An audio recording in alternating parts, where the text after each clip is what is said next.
AudioJungle.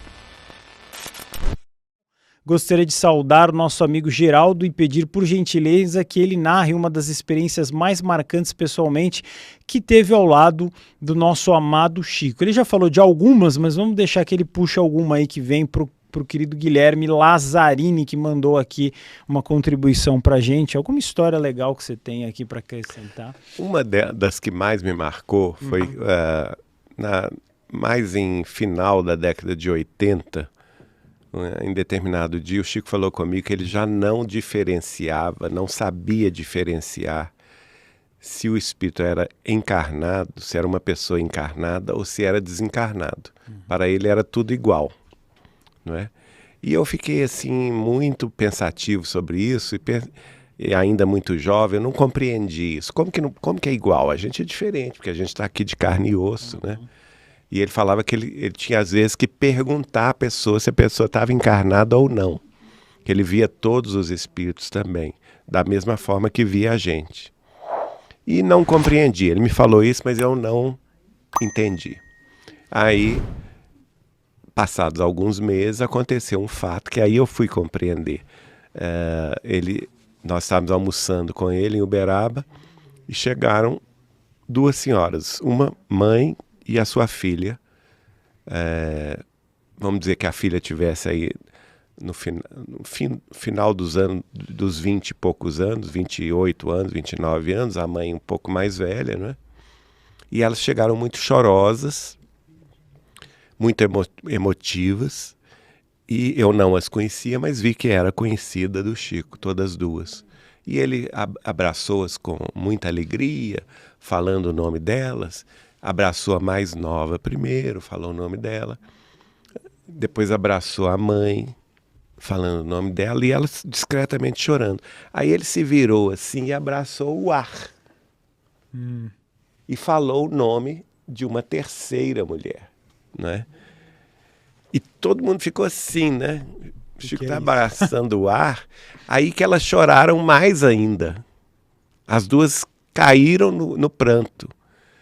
E ele ficou surpreso com ela chorando. E virou-se para elas e falou assim: mas por que vocês estão chorando? Não, Chico, é porque é a vovó. Sim, mas eu sei que é sua avó, ela veio com vocês. Aí a mais nova falou assim: Chico, a vovó morreu tem 30 dias. E aí o que eu me surpreendi mais foi a reação de surpresa do Chico. Ele não tinha ainda se apercebido que ela não estava na Terra. Entendeu? Era normal, né? Para ele já. Aí ela estava papeando ali. Exato. Para ele, ela estava tão encarnada quanto as outras duas. Caramba. E por isso que ele a cumprimentou dessa forma, abraçando o espírito. Mas para nós outros que não tinha essa mediunidade, né, de evidência, a gente não via nada. A gente só via o Chico abraçando o ar. Ficou aquela expectativa, né? E nessa noite, lá no Grupo Espírita da Prece, essa avó e mãe, né, ao mesmo tempo, escreveu uma lindíssima mensagem para a filha e para a neta, contando da sua desencarnação que o Chico recebeu. Então foi muito... Aí foi aquela chancela, né? Agora eu entendi. Porque tem muitos médiums que vêm falar assim, coisas bem óbvias, assim, no sentido de, seja uma boa pessoa.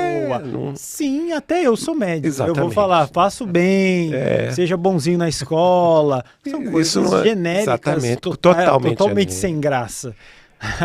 Mas isso é o que... Se ele quebra o código, né? Exato. Isso é que o diferenciava o Chico, porque as mensagens particulares dele tinham em torno de 120, 130, 150 páginas. Nossa.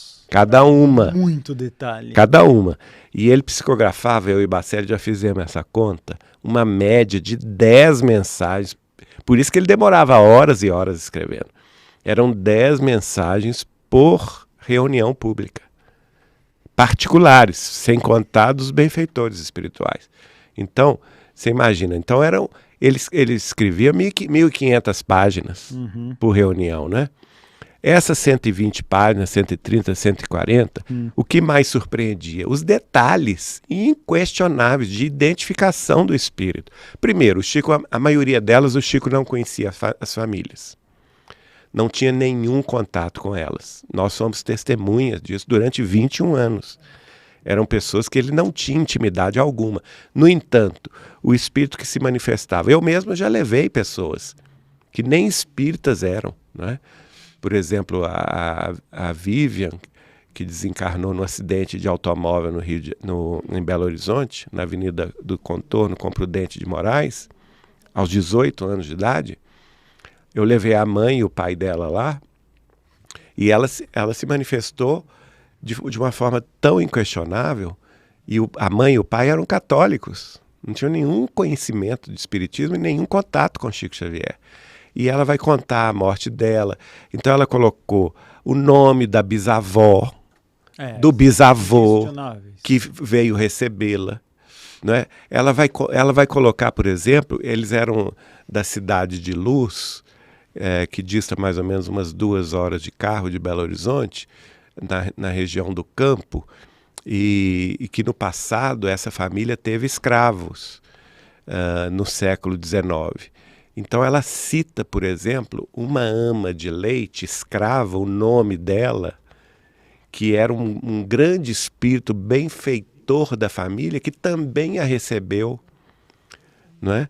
E um detalhe, quando eu esqueci, a dona, acho que era Líria, eu esqueci o nome dela, leu a mensagem, ela não reconheceu esse espírito, ela não sabia da existência do espírito. Dessa pessoa, dessa escrava, dessa ama de leite na fazenda deles.